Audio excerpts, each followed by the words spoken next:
Selamat petang, salam sejahtera. Saya mau kongsi dengan kamu semua.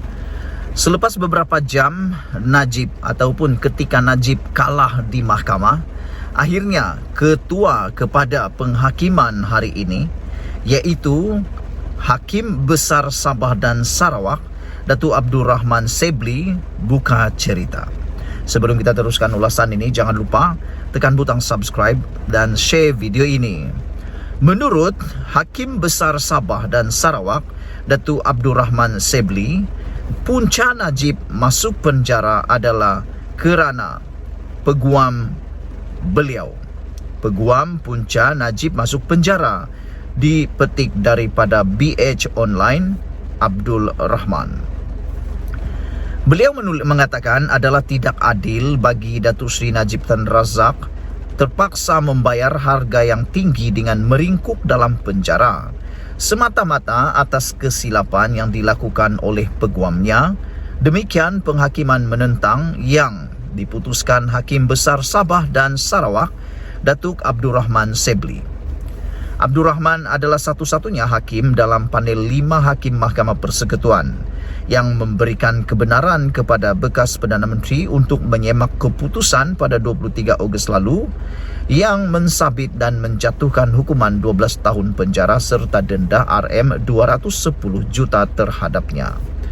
Beliau yang membacakan penghakiman menentangnya sehubungan itu memutuskan penghakiman rayuan akhir yang diputuskan panel 5 hakim Mahkamah Persekutuan itu diketepikan dan Najib dilepas serta dibebaskan daripada semua tuduhan terhadapnya. Menurut Abdul Rahman, satu-satunya perkara utama bagi Najib adalah untuk melihat bahawa peguam bela yang mewakilnya bertindak demi kepentingan terbaik beliau. Namun, semua itu tidak berlaku dalam prosiding rayuan akhir itu. Beliau berkata dalam prosiding itu, Peguam Hisham Teh Potek tidak mengemukakan hujahan selepas memaklumkan kepada panel bahawa beliau tidak bersedia untuk berbuat demikian, menjadikan ia didengar oleh satu pihak sahaja. Pemohon iaitu Najib langsung tidak diberi peluang untuk didengar dan perkara itu menyebabkan satu ketidakadilan yang sangat besar kepada dirinya. Dalam keadaan ini, pemohon berada dalam keadaan yang sangat tidak bernasib baik kerana tidak diwakili ketika prosiding rayuan akhir, kata beliau. Justru, sabitan terhadap pemohon hendaklah dibatalkan kerana tiada representasi, katanya lagi. Abdul Rahman berkata apa yang berlaku pada prosiding rayuan akhir itu menunjukkan kepentingan perwakilan undang-undang bagi seseorang perayu. Beliau berkata tiada apa-apa yang menunjukkan bahawa Najib tidak sepatutnya diberikan penangguhan kerana beliau tidak diwakili. Justru permohonan kebenaran untuk menyemak keputusan berhubung penangguhan mesti dibenarkan, katanya. Najib masih berdepan 3 lagi kes mahkamah termasuk penyelewengan RM2.3 bilion dana 1MDB yang kini di peringkat perbicaraan dengan pendakwaan telah memanggil seramai 44 saksi. 2 lagi kes ialah pecah amanah jenayah berjumlah RM6.6 bilion berhubung pembayaran kepada International Petroleum Investment Company IPIC dan pengubahan wang haram membabitkan dana SRC Internasional sebanyak RM27 juta yang masing-masing masih di peringkat pengurusan kes. Sekian dulu untuk kali ini. Jangan lupa tinggalkan komen anda, tekan butang subscribe. Kita jumpa lagi. Bye-bye. Selamat petang, salam sejahtera. Terima kasih kerana bersama dengan saya di Nazilin Unity Channel. Saya nak kongsi dengan kamu semua. Rupa-rupanya ini punca Najib Tun Razak diteruskan penjaranya selama 12 tahun dan denda 210 juta selepas kalah dalam penghakiman di mahkamah hari ini. Sebelum kita teruskan, mohon kiranya anda tolong save video ini, tekan butang subscribe bagi yang belum menekan butang subscribe. Saya mau kongsi dengan kamu semua supaya kamu boleh share kepada semua orang. Ini sebab Najib kalah di mahkamah hari ini. Mungkin ramai lagi yang tak tahu, mungkin ramai lagi yang tidak tahu, mungkin ramai hanya dengar-dengar cerita Najib kalah dan sebagainya. Saya mau kongsi dengan kamu semua. Ini fakta yang sahih dan benar daripada mahkamah terus. Saudara-saudara sekalian, pertama, yang menyebabkan Najib kalah di mahkamah hari ini ialah apabila mahkamah tak nilai semakan seperti rayuan, kata Vernon Ong, Hakim Mahkamah Persekutuan. Hakim Mahkamah Persekutuan mengatakan, beliau berkata panel hakim tidak akan menilai permohonan semakan Najib seperti rayuan, tetapi melihat isu lain, antaranya jika Najib dinafikan untuk mendapatkan perbicaraan yang adil. Itu isu yang pertama, saudara-saudara sekalian. Isu yang kedua yang menyebabkan Najib kalah di dalam penghakiman hari ini ialah hakim berkata terpulang pada mahkamah untuk membenarkan penangguhan. Itu yang kedua. Hakim Mahkamah Persekutuan Vernon Ong bagi pihak panel 5 hakim berkata, bergantung kepada mahkamah untuk memutuskan sama ada untuk membenarkan penangguhan pendengaran rayuan atau tidak.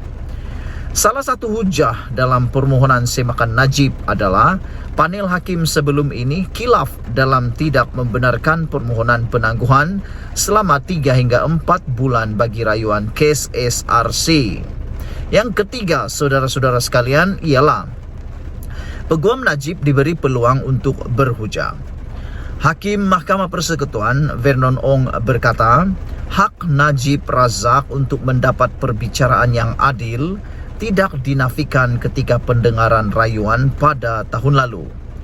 Ong berkata peguam Najib ketika itu enggan membuat penghujahan lisan walaupun dibenarkan berbuat demikian oleh Ketua Hakim Negara Tengku Maimun Tuan Mat yang mempengerusikan panel hakim yang akhirnya menolak rayuan tersebut. Ong merujuk peguam Hisham Teh Pok Tek yang tidak membuat penghujahan lisan walaupun diminta berbuat demikian ketika pendengaran tahun lalu. Saudara-saudara sekalian, seterusnya ialah tidak ada kesilapan mahkamah atau tiada kesilapan mahkamah.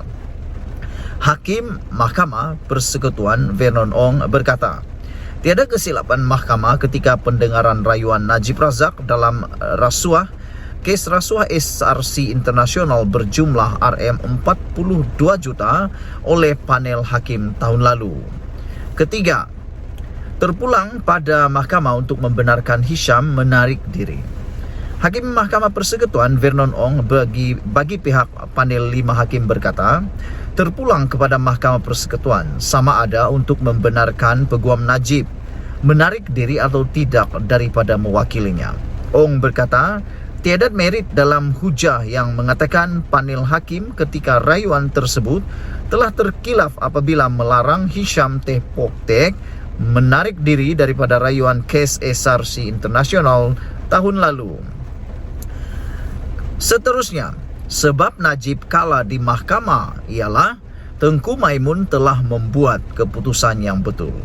Hakim Mahkamah Persekutuan Vernon Ong berkata, bagi pihak panel 5 hakim berkata, Ketua Hakim Negara yaitu Tengku Maimun Tuan Mat membuat keputusan yang betul apabila tidak menarik diri daripada mendengar rayuan Najib tahun lalu. Dan yang paling menarik di dalam pendedahan sebab Najib ditolak rayuan semakannya ialah kerana Hakim Mahkamah Persekutuan Vernon Ong mengatakan bagi pihak panel 5 hakim beliau berkata Najib Razak adalah pengarang kepada nasib malang dirinya. Saudara-saudara sekalian, yang menarik adalah apabila ada peguam Najib telah diberikan peluang untuk berhujah. Saudara, yang menolak untuk berhujah bukanlah diarahkan oleh mahkamah, tetapi peguam yang mewakili Najib pada ketika itu yaitu Hisham Teh Pok Tek telah pun menarik diri untuk penghujahan lisan kerana dengan alasan mereka tidak diberikan masa untuk penangguhan dan juga masa untuk bersedia. Satu lagi perkara yang kita nak kongsi kepada anda semua ialah apabila dalam penghakiman 5 orang hakim ini, seorang daripada mereka telah membuat tentangan ataupun menentang keputusan. Dan yang mengejutkan ialah beliau datang daripada Hakim Besar Sabah dan Sarawak, iaitu Abdurrahman Sebli, yang membuat penghakiman menentang. Beliau berkata, Peguam Najib ketika itu, iaitu Hisham Teh Pok Tek, tidak bersedia untuk berhujah dalam rayuan kes SRC Internasional tahun lalu. Dia berkata, ini kerana panel hakim ketika itu tidak membenarkan permohonan untuk menangguhkan pendengaran. Pemohon, iaitu Najib, tidak sepatutnya membayar harga atas kesilapan peguam, katanya. Pada pendapat saya, yang silap sebenarnya ini ialah seperti yang dikatakan oleh penganalisis politik dan pengamal undang-undang yang lain. Mereka berpendapat, dan saya pun setuju dengan pendapat itu, bahwa tindakan Najib menukar peguam pada saat-saat akhir itulah yang menyebabkan kesilapan besar dalam proses Najib. Jadi kesilapan ini sebenarnya apabila mereka menukar peguam. Selain itu, apabila Abdurrahman mengatakan Peguam Najib tidak bersedia untuk mengendalikan 30,000 dokumen, ini juga adalah disebabkan oleh perubahan peguam pada saat-saat akhir. Sehingga ada pemerhati politik dan ada pengamal undang-undang mengatakan mungkin Najib sebenarnya bermain masa kecederaan. Cuba melengah-lengahkan, cuba memanjang-manjangkan pembicaraan supaya perkara itu dapat dimenangi oleh mereka. Jadi itulah dia, saya telah kongsikan kepada anda beberapa sebab ataupun semua sebab mengapa Najib kalah teruk dalam perbicaraan kali ini. Ini adalah perlawanan Najib yang seterusnya. Kalau dulu Najib kalah 5-0, kali ini Najib kalah lagi 4-1. Saudara tolong share video ini supaya semua orang tahu. Rupa-rupanya inilah sebab Najib kalah di mahkamah. Pertama, tiada kesilapan di mahkamah. Kedua, Peguam Najib telah diberikan masa dan peluang untuk berhujah. Dan terpulang pada mahkamah untuk membenarkan penangguhan, mahkamah tidak menilai semakan seperti rayuan. Kita jumpa lagi, Malaysia kita punya, kita jaga sama-sama cintai Malaysiaku. Bye-bye.